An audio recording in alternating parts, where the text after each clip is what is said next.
of his attendance. ইসরায়েলের parliament নেসেটে মার্কিন president Donald ট্রাম্পের বক্তব্য চলাকালে প্রতিবাদ জানায় আইন প্রণেতা আইমান ওদেহ। ভাষণের মাঝে তিনি একটি কাগজ উঁচুতে তুলে ধরেন, যেখানে লেখা ছিল, আগে ফিলিস্তিনকে স্বীকৃতি দিন। পরে নেসেট স্পিকার আমির ওহানা হট্টগোল থামানোর জন্য আইন প্রণেতাদের প্রতি আহ্বান জানালে আইমানকে পার্লামেন্ট থেকে বের করে দেওয়া হয়। আইমান সামাজিক যোগাযোগ মাধ্যম এক্সে পোস্টে বলেন, পার্লামেন্টের ভেতরে অসহনীয় ভণ্ডামি চলছে, নাটকীয় উপায়ে প্রশংসায় ভাসানো হচ্ছে নেতানিয়াহুকে, কিন্তু লাখো ফিলিস্তিনি ও হাজারো ইসরায়েলি নাগরিকদের রক্তের দায় থেকে তারা মুক্ত হতে পারেন না। আইমান আরও বলেন, দখলদারিত্বের অবসান এবং ইসরায়েলের পাশাপাশি ফিলিস্তিন রাষ্ট্রকে স্বীকৃতি দেওয়ার মাধ্যমেই ন্যায় বিচার, শান্তি ও নিরাপত্তা নিশ্চিত করা সম্ভব।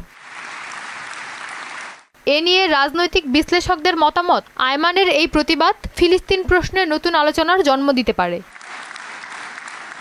এদিকে গাজায় যুদ্ধবিরতি ঘোষণা হলেও সেখানে আইডিএফের কাজ এখনো শেষ হয়নি বলে মন্তব্য করেছেন ইসরায়েলের প্রতিরক্ষা মন্ত্রী। তিনি বলেন, গাজাকে হামাস মুক্ত করার প্রাথমিক ধাপ হিসেবে হামাসের তৈরি সুড়ঙ্গ নেটওয়ার্ক ধ্বংসের কাজ শুরু হবে, যা নতুন বেসামরিক সরকারের অধীনে বাস্তবায়ন হবে।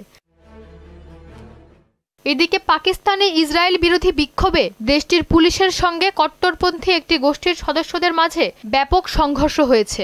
এতে একজন পুলিশ সহ 5 জন নিহত হয়েছে। ঐশী আলম, মোহনা সংবাদ।